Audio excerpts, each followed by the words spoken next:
Now that the Affordable Care Act website is working, thousands of Hoosiers who are logging on are finding out they aren't eligible for any subsidy. In some cases, they're too poor to qualify. WTIU Sarah Whitmire has the story. Ava Lara Quinte says she used to absolutely love her job. I was a teacher. At one time, I taught elementary school.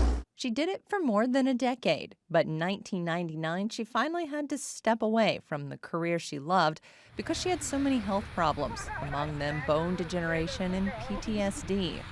I couldn't move or having trouble getting up and down. Once I get straight up, I can move for a while, but with the bones and the knee and the whatever that needs attention. Lara Quinte's at the Social Security office because her health has gone downhill since she quit her job because she can't afford the medications and treatment she needs.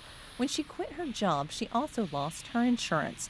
She tried to apply for health care through the state's Medicaid program but was denied. And now Lara Quinte can't get coverage through the Affordable Care Act either.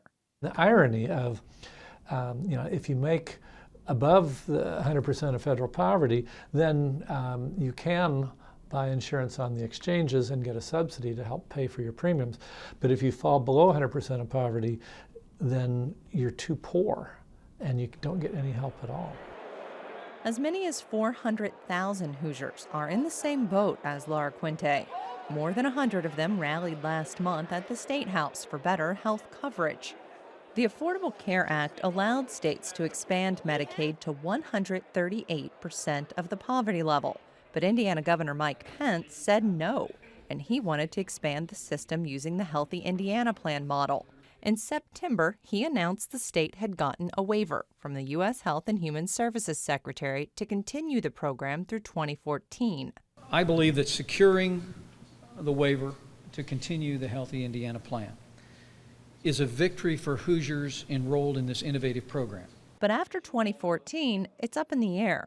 The program, which has been in effect since 2008, requires Hoosiers to, as Pence likes to say, have skin in the game. People have to help pay for their first $1,100 of care, and the number of people who can enroll in it is capped. We've made a decision in the state to pretty much cover females with dependents, right? That's really what the HIP plan is. So if you were an adult who was poor with no children, male or female, didn't matter. There was pretty much no room for you at the end. But even a family of four in Indiana right now has a hard time getting on the Healthy Indiana Plan because they keep capping the enrollment. And for traditional Medicaid, a family of four can only make, 32% of federal poverty. It works out to $11.39 a day. If a family of four makes $11.40 a day, they make too much money for Medicaid. About 38,000 people are currently enrolled in the state's Healthy Indiana Plan. Another 52,000 Hoosiers are on the waiting list. But those numbers could change because the Healthy Indiana Plan eligibility requirements are changing at the end of the year. Here's how it breaks down. Medicaid eligibility extends to people who make up to 24% of the poverty level in Indiana. The Healthy Indiana Plan covers Hoosiers up to 200% of the poverty level until the end of the year, when that's reduced to 100% of the poverty level. People who make between 100 and 400% of the poverty level will be eligible for subsidies under the health exchange. A spokesperson for the FSSA wouldn't agree to an on-camera interview, but in an email said by reducing the income standard for the Healthy Indiana Plan, it allows more people to be covered and eliminates the potential for duplication of coverage. The penalty that the Indiana had to pay in order to get the waiver extended was to actually throw people out of the plan. And that was unfortunate. Now, that doesn't mean that people going out of the plan didn't create capacity. So perhaps some poorer people who had been in line for this many months might not be able to get in and take that plan.